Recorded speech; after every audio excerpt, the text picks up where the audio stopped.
Hey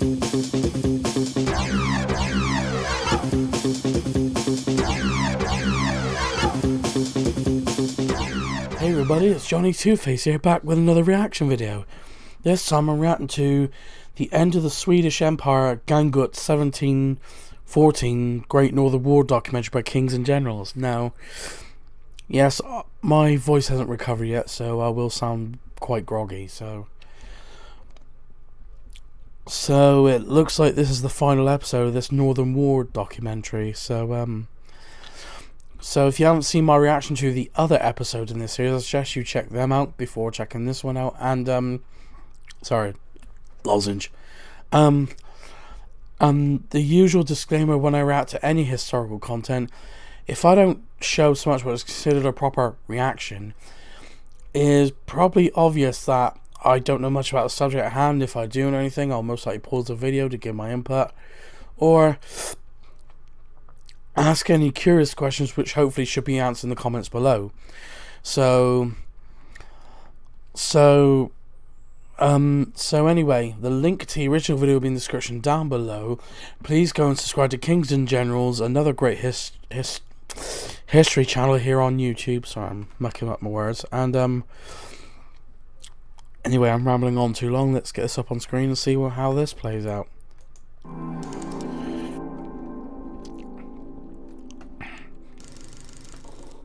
The Great Northern War is a... From what I remember from the last episode, I think Charles XII of Sweden was taking refuge within Ottoman territory to get away from the Russians after their defeat to the Russians. There was one curious question which I should have asked in one of the previous reaction videos to this series.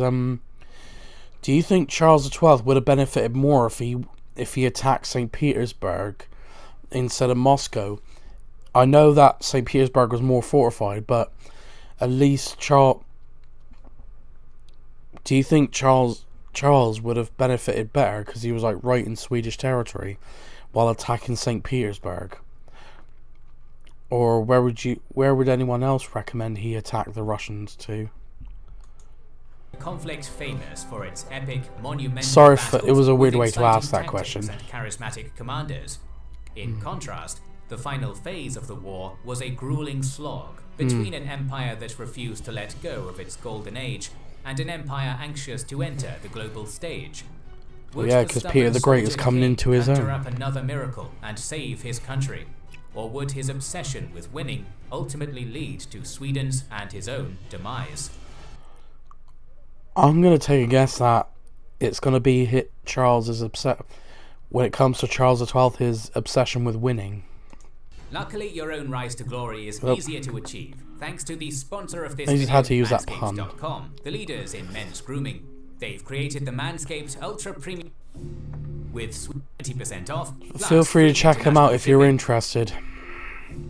With Sweden's final great continental army neutralized, Peter I of Russia was finally able to retire to his new capital and enjoy his favorite pastime, the navy.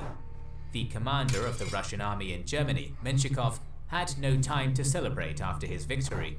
He besieged Sweden's 3 strongholds once again and extorted a large sum of money from the city of Hamburg as punishment for aiding the Swedes. The Tsar would use that money to purchase several state-of-the-art ships from the Dutch. Okay. Even though he was winning on all fronts, Peter wished to make peace as soon as possible. Continuous wars had a devastating effect on Russia, and the threat of a new war with the Ottomans was looming. To his joy, however, Charles had been arrested by the Sultan for conspiracy, and Crimean raids were becoming increasingly rare. This allowed him to focus on Sweden's final frontier, Finland. With new troops and resources, Admiral Apraksin was able to swiftly advance into southern Finland. The new Russian navy played a pivotal role during the Finnish campaign, as supply shortages were the main cause of Russian... I say, correct me if I'm wrong, but now the Russians have got their own strategic advantage where they can attack any of these coastal targets while attacking from both land and the Baltic Sea. but feel free to correct me if I'm wrong. Failures there after the capture of Viborg. Peter refused to risk the expensive Dutch ships of the line for such operations, instead opting to use the much larger and easily replaceable galley fleet. Okay. By transporting his men behind the Swedish army, Peter was able to force General Liebecker to retreat several times, until he was finally replaced by a more capable commander. On the 8th of May 1713, a large Russian army was able to land near Helsinki. The Swedes, now under the command of Armfeldt, managed to defend the city for some time. Wow. In the end, the size of the Russian army proved to be too much for the small Swedish force, and Armfeldt ordered a retreat to Porvoo, though not before burning Helsinki and all of its supplies. Wow. In September, the Russian army captured Turku, thereby securing the entire southern coast of Finland. Around the same time, one of Sweden's strongholds in Pomerania, Stettin, fell as well.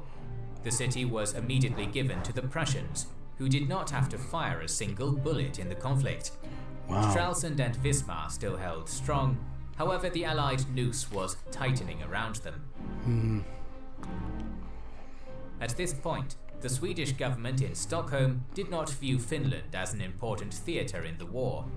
Therefore, very little was done to combat the Russian fleet's dominance in the area, and Armfeldt had to rely only on local recruits for his small army. After the fall of Turku, Armfeldt placed his army in a defensive position near the next great Finnish city on the Russian warpath, Tampere. In October, he faced a 5 times larger Russian army at the Battle of Pelikkene. Although the Finnish army was defeated and lost most of its artillery, it managed to retreat with minimal casualties. The two armies met once again at Napue in February 1714. This time around, the Finnish army was decisively defeated. Armfeldt retreated with the remnants of his army to Sweden proper, leaving Finland at the mercy of the Russian occupier. Peter had absolutely no ambition of conquering Finland, and viewed it merely as a bargaining chip to be used to strengthen his position at the negotiating table once the Swedes were actually willing to negotiate. Until then, the land would be thoroughly ravaged in what became known as the Greater Wrath or the Great Hatred. Until the end of the war, Russian soldiers would commit innumerable atrocities in Finland. Looting, rape, torture and murder were widespread, and a large number of Finns were forced to move inland. The Finns also engaged in guerrilla warfare, prompting further retaliation from the Russians. Thousands of men were taken as slaves to St. Petersburg to be used as forced labor in Peter's dockyards or on his many architectural projects. Many children were taken from their homes as well to be used as future soldiers and sailors. The plague had also struck Finland during the occupation, further devastating the area. Wow. As in Finland the Russians were at Sweden's doorstep, the ruling council finally decided to ramp up their efforts in the eastern Baltic. A strong Swedish navy under Admiral Vatrang was finally sent to Finland. With their navy unable to enter the Gulf of Bothnia, Russian troops in the areas north of Turku began suffering from supply shortages.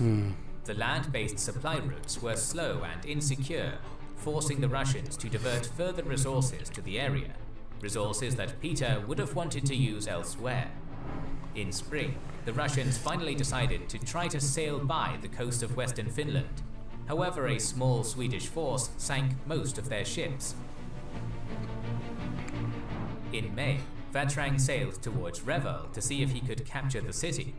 Upon seeing the improved coastal batteries in the area and several Russian ships of the line moored in the port, he decided that it would be foolish to attempt any kind of assault on the city. Meanwhile, Apraxin sailed from Kronstadt with a large fleet, hoping to tempt Vatrang into a naval encounter in the shallow coastal seas.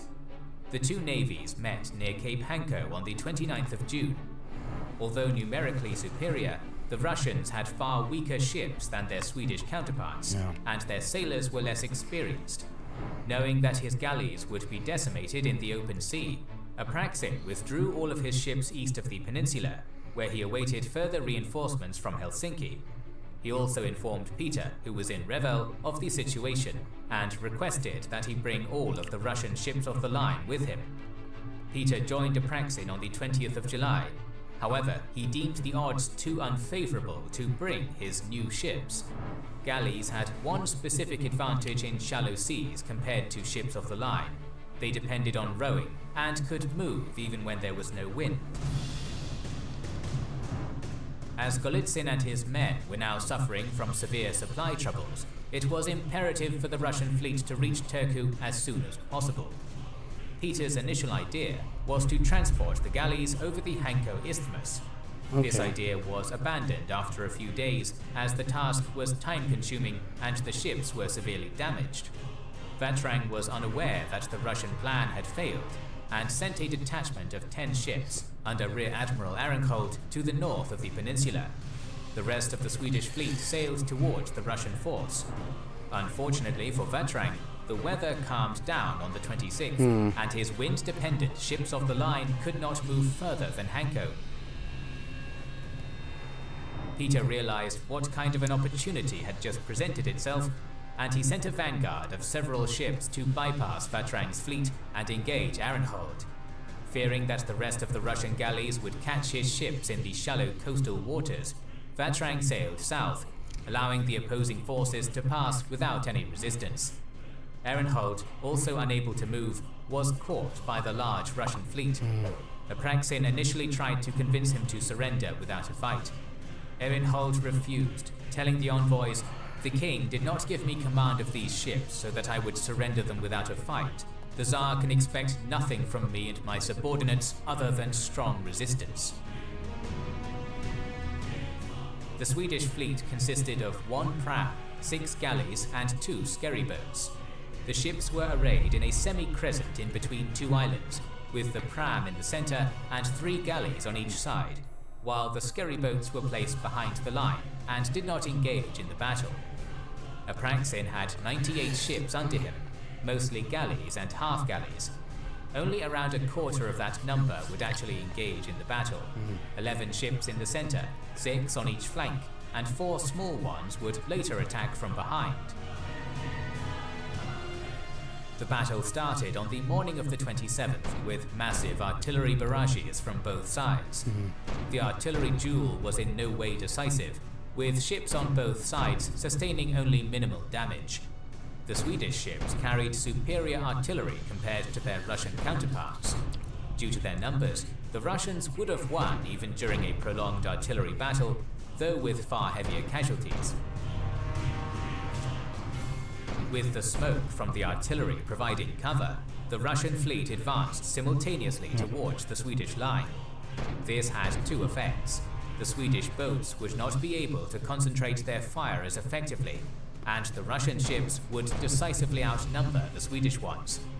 All 11 ships in the Russian center were ordered to advance towards the Swedish pram, called Elephant. Not only was that ship of the line the biggest threat to the Russian fleet, but Peter also wanted to capture it for his own collection. As the Russian ships were approaching, the Russian soldiers and sailors fired at the Swedes with their rifles. The Swedes, who were already heavily outnumbered, could not even mount a proper defense due to relentless incoming fire. The Russian troops began boarding the Swedish ships, and fierce close-quarters combat ensued. The Swedes fought bravely. However, it was only a matter of time until Russian numbers overwhelmed them. To Arenhold's surprise, 4 Russian gunboats went through a narrow passage between the island on their left and the mainland. Those gunboats subsequently attacked the Swedish galleys on the left and captured or sank all of them. The Swedish galleys on the right fell one by one as well, with only the Elephant still resisting. After a fire broke out on the Elephant, Arenhold was captured and the ship was taken over by the Russians. In the end, the Swedish lost all of their ships and men, while the Russian casualties amounted to several hundred men. Though the battle had little to no effect on the Swedish navy, its implications were substantially foreboding. The Russians would now be able to launch devastating raids into Sweden, and the numerically inferior Swedish navy could do little to nothing about it. Indeed, the Åland archipelago was captured later that year, and Umeå was sacked. Vatrang retreated with his fleet to Sweden. However, his failing health prevented him from taking any initiative in the following years. The Swedish defeat caused a sense of panic in Stockholm, and the nobility felt that now it would only be a matter of time before the Russians struck at the capital. Having no other alternative, the Swedish Council of State sent a letter to Charles, informing him that they would start negotiations towards an achievable peace with the coalition unless he returned as quickly as possible. With the Sultan's appetite for war diminished, Charles made an obvious choice. Charles was now determined to reach his homeland, and he rode through Europe at a tremendous speed. He reached Stralsund in November, only 2 weeks after leaving Istanbul.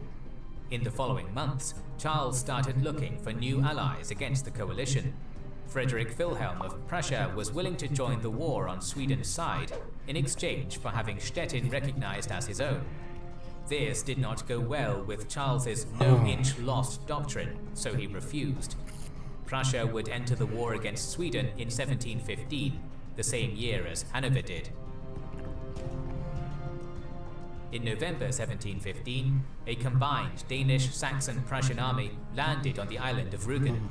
Charles's attempt to stop their advance failed, and he was forced to return to Stralsund. The king's presence may have encouraged his men to continue their stalwart defense, yet the fall of the city was inevitable. With Stralsund surrounded on all sides, Charles left for Sweden on the 22nd of December, merely 2 days before the city fell. 15 years and 3 months after his departure, Charles was finally on the soil of his homeland. This left Sweden with only Wismar on the continent.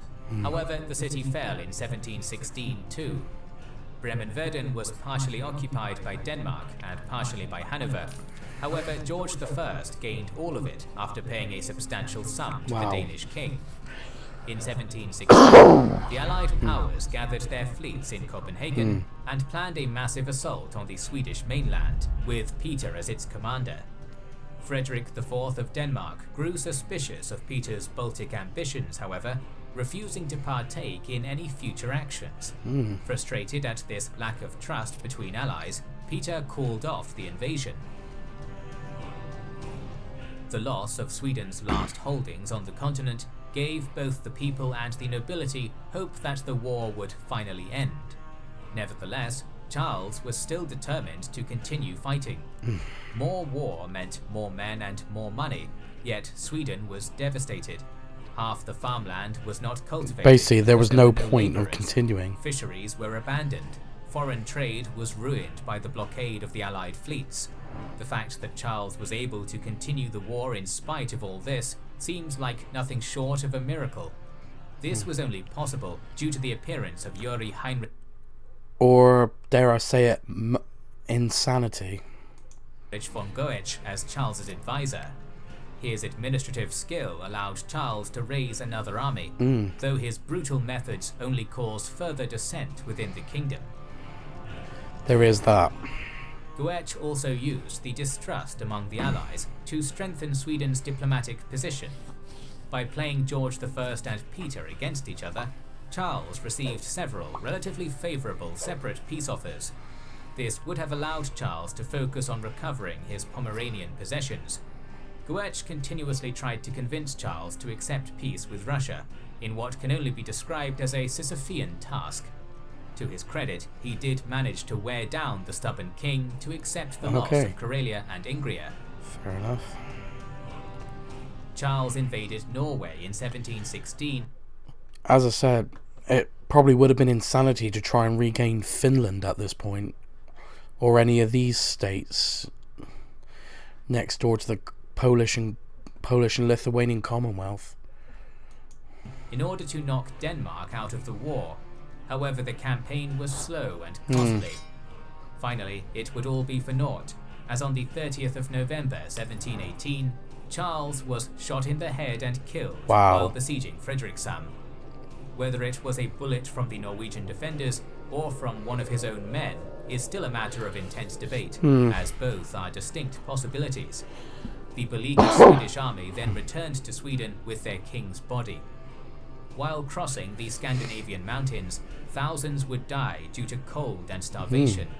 The last hope of reviving the Swedish Empire died along with Charles. As Charles neither married nor sired any offspring, he was succeeded by his sister, Ulrika Eleonora. She decided to renounce her absolute powers, and a period of parliamentary rule in Sweden would ensue. With his protector now dead, Goetz was also imprisoned and executed. Ulrika Eleonora would abdicate in 1720 in favour of her husband, Frederick of Hesse, who held virtually no power. Wow. In late 1719 and early 1720, Sweden signed the Treaties of Stockholm with Hanover and Prussia. Sweden ceded Bremen-Verden to Hanover and Stettin to Prussia. In the summer of 1720, Sweden and Denmark signed the Treaty of Frederiksborg, according to which Sweden would regain Wismar and Stralsund, while also losing their exemption from the Sound toll and paying war reparations to Denmark. Denmark would also gain part of Holstein-Gottorp. Saxony, the Polish-Lithuanian Commonwealth, and Sweden did not sign any peace treaty. Instead, they renewed the Treaty of Oliva from 1660. The last few years of the war were fairly quiet. Russian raids around Stockholm and Umeå are the only few exceptions. Though they did not have a profound effect on the war, they made the Swedish Riksdag increase their efforts at achieving peace. The final peace treaty was made at Nystad on the 10th of September 1721. Russia would gain Livonia, Estonia, Ingria, parts of Karelia and Viborg, while Finland would be returned to Sweden, together with 2 million thalers in war reparations. Sweden was now reduced to merely a regional power, would be gripped by the conflict between the monarchy and the parliament, and revanchism against Russia would dominate its foreign affairs.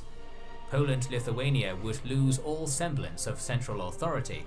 The once powerful Commonwealth would become a battleground for Europe's empires in the next century. Denmark would enter a period of stability, while Prussia, similarly to Russia, would continue its growth on the European stage. The power vacuum left by Sweden would be filled by the ever-growing Russian Empire, which would dominate European affairs in the coming centuries. The Great Northern War completely changed the balance of power in Europe. But it also marks a turning point in European history. Wars would have a European rather than a regional nature, as an increasing number of countries would become involved in each other's affairs and conflicts. We are planning to talk about these wars in the future, so make sure you are subscribed and have pressed the bell button to see it. Already Please done. Liking, commenting and sharing. It helps immensely. Our videos would be impossible without our kind patrons and YouTube channel members, whose ranks you can join via the links in the description. And that'll do it. This has been another interesting video by Kings and Generals, and yeah, I think Charles XII's insane stubbornness kind of caused the downfall there. But then I'm probably wrong about that as well. So anyway, if you like this reaction, please like, comment and subscribe, and I'll see you in the next